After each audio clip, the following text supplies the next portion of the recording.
Medina. Fabián, buenas tardes. ¿Cómo te va, Julio? Qué gusto saludarte a ti y a la audiencia. Bien. Mucho gusto, estamos a tus órdenes. Gracias, Fabián. Muy amable que tomes esta llamada, porque pues me quedé yo con esta percepción de lo que dijo el embajador, el entonces embajador de Estados Unidos en México, Christopher Landau, quien habló de que México no había cooperado suficientemente en la forma de frenar el tráfico de armas de Estados Unidos a México, y tú respondiste que era una mentira. ¿Fue una mentira lo que dijo el embajador, entonces embajador de Estados Unidos en México? Mira, Julio, con mucho gusto. Mira, las declaraciones del ex embajador y las de tu servidor ya dieron cuenta en los medios masivos de comunicación, y él dijo lo que dijo y yo dije lo que dije. Yo me quedaría, si me lo permites, para ti, para toda la amplia audiencia que nos escucha, yo me quedaría en el problema. Se queda en la reiteración de que fue una mentira.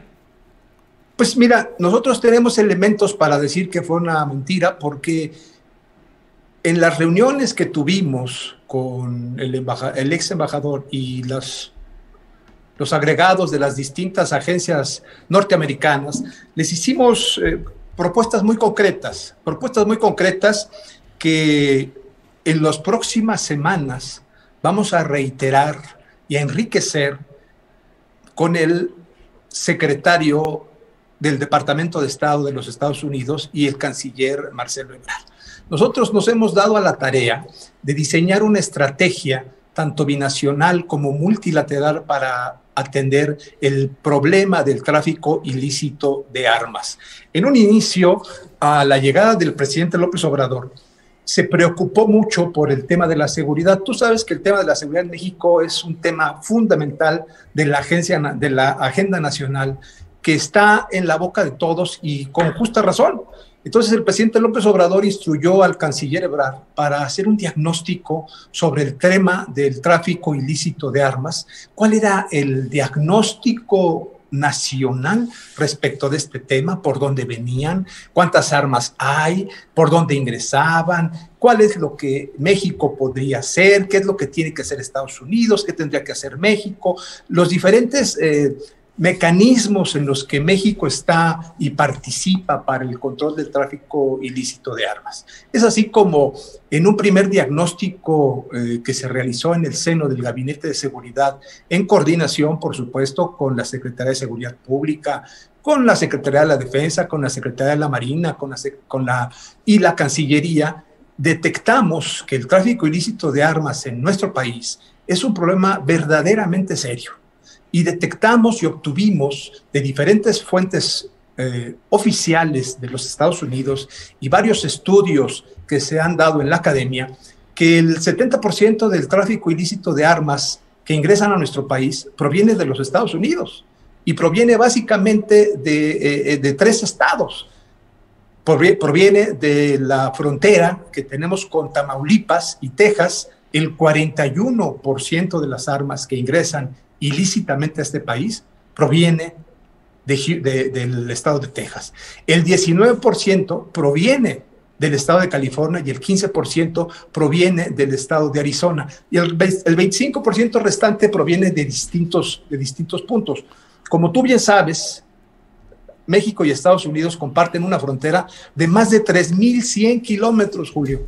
Por esa frontera pasan muchas cosas, desafortunada y afortunadamente. Es un gran carril, es un gran espacio para el intercambio comercial, pero también es un espacio muy grande para controlar, y pasan armas, pasan drogas, pasan migrantes, pasan muchas cosas, coches, pasan muchas cosas. Oye, Fabián, pero bueno, diagnósticos y datos ha habido muchos y los podemos reiterar y analizar aquí. El gran problema es la voluntad política. ¿Qué hace pensar al gobierno mexicano que el nuevo gobierno de Joe Biden tendrá voluntad para frenar ese tráfico de armas a México? Qué interesante pregunta, porque como tú bien dices, quedarse en el diagnóstico pues es quedarse en el problema. Entonces nosotros nos dimos a la tarea desde la precampaña y la campaña en Estados Unidos de analizar la plataforma de la fórmula Biden-Harris, hoy presidente y vicepresidenta, para ver cuál era su visión respecto del tema del tráfico ilícito de armas. Y Afortunadamente, me parece que para los dos países encontramos varias áreas de oportunidad, Julio. Permíteme comentarte, por ejemplo, a partir de la llegada del expresidente Donald Trump, el tema de la venta de armas, se vio como un tema comercial. Es decir, la competencia de la venta de armas estaba en el Departamento de Comercio, claro, no en el Departamento de Estado. La fórmula Biden-Harris cambia el paradigma. ¿Y cuál es la visión del presidente Biden de este asunto?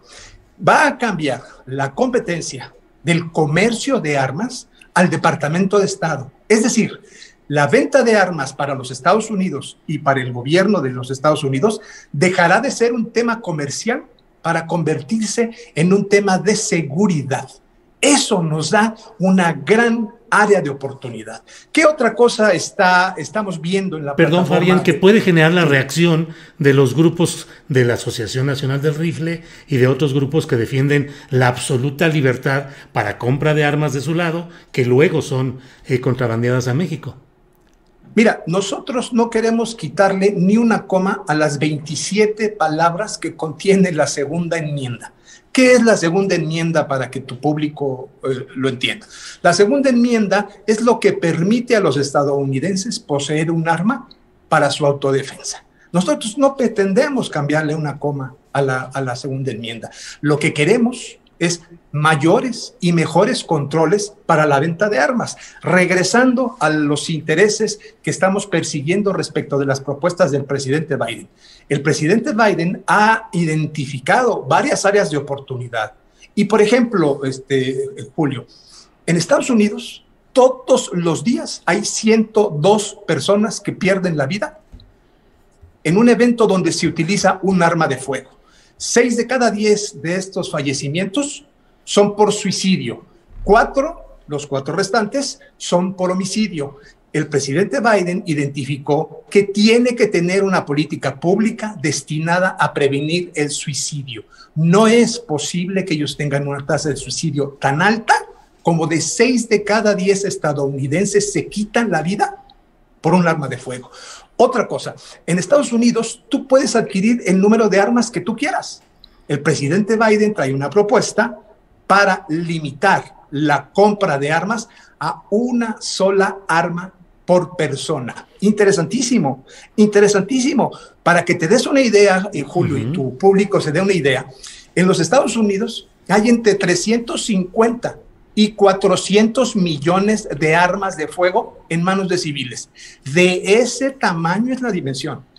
En enero pasado, a propósito de la toma de posesión del presidente Biden, el FBI registró más de 4 millones de registros para la adquisición de ventas de armas.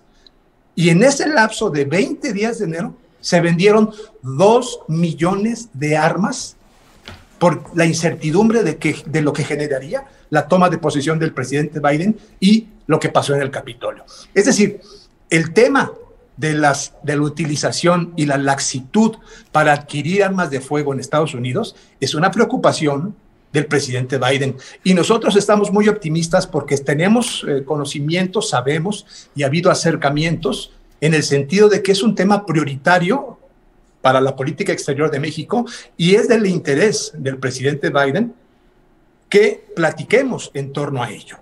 La iniciativa Mérida, que se conecta directamente con esto, Julio, la iniciativa Mérida está muerta. Y no está muerta porque en México la hayamos matado. Inclusive en los Estados Unidos, como tú bien sabes, hay una comisión bicameral que hace análisis que es la Comisión de Política de Drogas del Hemisferio Occidental. Esta comisión tiene por encargo analizar las políticas de drogas del gobierno de los Estados Unidos hacia América Latina y el Caribe. La propia comisión recomienda generar otro mecanismo de cooperación en materia de seguridad y de drogas con México. Está superado. Entonces, ¿nosotros en qué estamos enfocando nuestras baterías, Julio? En primer término, en diseñar una estrategia, que la tenemos ya, para platicar con el gobierno de los Estados Unidos y generar un mecanismo de cooperación binacional en materia de seguridad que incluya al tráfico ilícito de armas como una prioridad del gobierno mexicano. Estamos planteados en ese carril y somos muy optimistas. Ellos tienen una numeralia que yo le llamo la numeralia del horror.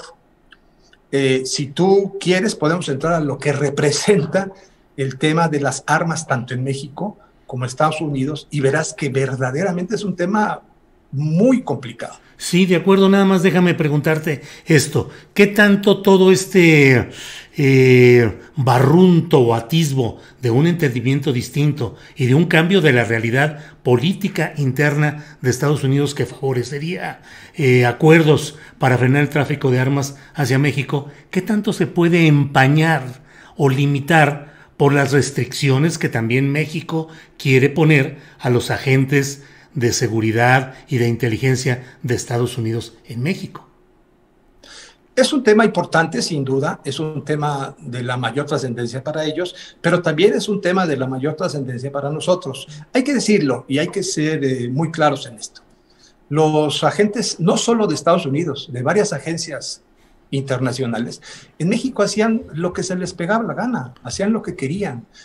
Nosotros no estamos en contra de eso, al contrario, nosotros queremos y necesitamos intercambio de información que se lo estamos pidiendo a los Estados Unidos vía las agencias que ellos tienen y vía las agencias mexicanas. Nosotros estamos en favor de una cooperación ordenada que sea recíproca.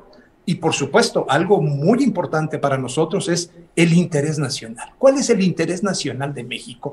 Son esos valores que le dan fundamento a la mexicanidad. Son esos valores y principios a los que tenemos que apegarnos por disposición de la Constitución para celebrar cualquier tipo de mecanismo de cooperación en cualquier materia. Bien, estoy hablando con Fabián Medina, jefe de la oficina del secretario de Relaciones Exteriores, Marcelo Ebrard. Fabián, ¿puedo entender que el análisis político de la Secretaría de Relaciones Exteriores implica que estas circunstancias que llevaron pues al acto violento en el Capitolio y todo lo que implicó este proceso de la transferencia de poder de Trump hacia Biden con asomos de violencia, amagos armados, grupos armamentistas, todo eso está propiciando un mejor cuadro para que México influya en frenar este tráfico de armas a México? No necesariamente, Julio, todos esos eventos son política doméstica que corresponden exclusivamente a las autoridades de los Estados Unidos investigar, limitar y, por supuesto, en su caso, sancionar.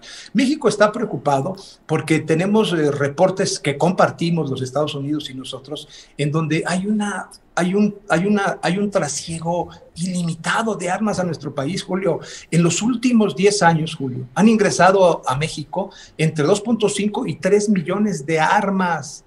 Cada año a México ingresan entre 250 y 280 mil armas de fuego y un número prácticamente indeterminado de cartuchos para reabastecer a la delincuencia organizada. Este problema de las armas se vincula necesariamente con el tema de las drogas. ¿Por qué? Es un problema circular. Déjame explicarte por qué. Los grupos criminales en México, para generar terror, violencia y, por supuesto, el mercado del tráfico ilícito de drogas, necesitan las armas. Si nosotros no tuviéramos ese problema tan álgido del tráfico ilícito de armas, las organizaciones criminales no tendrían con qué sembrar terror, ese derramamiento de sangre inconmensurable que ha habido en los últimos años en nuestro país y que a los Estados Unidos les pega por el trasiego de las drogas. Es decir, el tráfico de armas no es un problema aislado, es un problema de la delincuencia organizada transnacional que alimenta los grupos delictivos en México y que trasladan droga a los Estados Unidos con las pérdidas de capital humano, tanto del lado de los Estados Unidos como de nosotros. Julio, el año pasado, entre los dos países, tuvieron más de 70,000 muertos, Julio. Para que nos demos una idea, el secretario general de las Naciones Unidas, en un discurso muy elocuente que dio hace algunos meses, señalaba que la pérdida de capital humano en el mundo es 500,000 muertos diarios por disparo de arma de fuego, Julio. En México, el 70% de los homicidios se comete con un arma de fuego. Sí. Y se están muriendo nuestros jóvenes. El 68% de los homicidios se da entre personas de 15 a 40 años. Hay una numeralia, es la que te decía, la numeralia esta del horror y del terror, que de veras es espeluznante escucharla, verla, y por supuesto nos genera preocupación en el gobierno del presidente López Obrador y al interior de la Cancillería. El canciller conmigo ha sido muy puntual y me ha dicho que me metas a donde me tenga que meter para analizar, para tener datos, para mostrar el problema con la crudeza que tiene el problema. Se están muriendo nuestros jóvenes, se está muriendo mucha gente en México con los problemas de desintegración social y familiar que eso representa. Julio, la violencia armada le cuesta a nuestro país 1.53% del Producto Interno Bruto. Traducido en pesos y centavos, esos son 282,000 millones de pesos. Nos cuesta la violencia. Déjame darte el dato de cuánto cuesta la violencia armada en los Estados Unidos para que también veamos cuál es la dimensión de este problema. A los Estados Unidos les cuesta 230,000 millones de dólares la violencia armada. Hay más de 133,000 licencias para vender armas en los Estados Unidos. En nuestra franja fronteriza se concentran casi 10,000 armerías, Julio. En la franja, claro. Sí, señor. Fabián, pues es muy interesante todo, te agradezco los datos, las consideraciones, y te pediría, si para quienes nos escuchas, nos ayudas a cerrar esta plática diciéndonos institucionalmente qué podemos esperar en los próximos meses, insisto, para que esto no quede solamente en el diagnóstico, solamente el planteamiento. ¿Qué es lo que puede cambiar? ¿Va a haber algo en Naciones Unidas, reuniones binacionales? ¿Cuál es el curso institucional que puede darnos la esperanza de que algo de esto cambie? Primero que nada, estamos en la espera de la reunión del secretario Ebrard con el secretario del Departamento de Justicia de los Estados Unidos para afinar el tema de la cooperación bilateral con los Estados Unidos. Hay otro 30% de ¿Sería las armas, allá o acá? Está por definirse, lo más seguro es que sea en Washington. Hay otro 30% de las armas que ingresan a México cuya problemática es en 6 países europeos. Ese es el terreno multilateral. ¿Qué ha hecho México y específicamente la Cancillería en el terreno multilateral? Presidimos la CIFTA. La CIFTA es el mecanismo continental para América más antiguo por lo que se refiere a armas de fuego y explosivos. Presidimos ese mecanismo y México pidió nuevamente en mi persona la presidencia de este mecanismo para el año 2021. Estuvimos en julio pasado en la Convención de las Naciones Unidas para la Delincuencia Organizada y el Delito, específicamente en lo que se llama la Convención de Palermo. Tuve el honor de presidir el grupo de armas, donde elevamos la postura de México y hablamos de esta problemática que envuelve a México, y no solo a México y el mundo. Propusimos varias cosas que en otra ocasión, si quieres, lo comentaremos, y fuimos acompañados por 10 países en las propuestas que hicimos. ¿Qué sigue para México? Viene el ATT, que es el mecanismo para la venta de armas a nivel mundial, y ahí llevaremos una propuesta muy concreta. Queremos endurecer el mecanismo que se señala en el artículo 7 y 8, que se refiere al análisis de riesgo para la adquisición y venta de las armas en el mundo. Eso lo vamos a hacer en Ginebra. Y en noviembre, en el Consejo de Seguridad, como tú lo sabes, México es miembro no permanente del Consejo de Seguridad y en noviembre presidirá el Consejo de Seguridad. Vamos a elevar la posición de México, haciendo del conocimiento de todos los miembros del Consejo de Seguridad cuál es la postura de México respecto a la limitación que debe haber en el comercio mundial de las armas. Eso es por lo que se refiere al ámbito multilateral. Por lo que se refiere a las propuestas que llevaremos con Estados Unidos, estamos muy centrados en muchas cosas. tenemos nosotros alrededor de 18 20 puntos que por el tiempo seguramente no podremos tratar, pero sin embargo te adelantaré algunos. Nosotros estamos en que los Estados Unidos nos ayuden con operativos espejo. ¿Qué es esto de operativos espejos? Antes de que los camiones, los coches crucen la aduana formal hacia México, Estados Unidos tendrá que integrar operativos espejo, como los tiene México en 13 puntos carreteros de la frontera, para tener revisiones intrusivas y no intrusivas. ¿Qué quiere decir esto? Con tecnología, rayos gamma, rayos ultravioleta, binomios caninos, para detectar armas.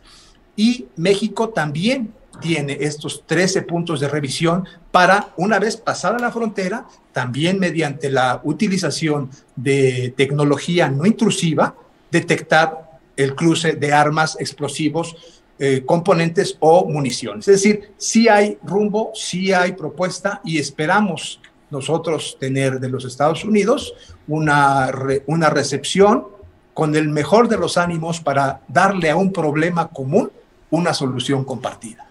Pues muchas gracias, Fabián, por esta amplia exposición. Hay puntos informativos muy interesantes, hay algunos señalamientos que creo que son periodísticamente trascendentes y pues la verdad te agradezco esta oportunidad y creo que además es un tema que vamos a poder seguir tratando en próximas ocasiones. Estoy a tus órdenes cuando quieras, Julio. Es de la mayor importancia para el gobierno de la República y en especial para el canciller Marcelo Ebrard que este tema se socialice y se fije en la agenda pública con la ayuda de los comunicadores tan prestigiados como tú. Muchas gracias por el espacio, Julio. Al contrario, Fabián. Muchas gracias. Que tengas buena tarde.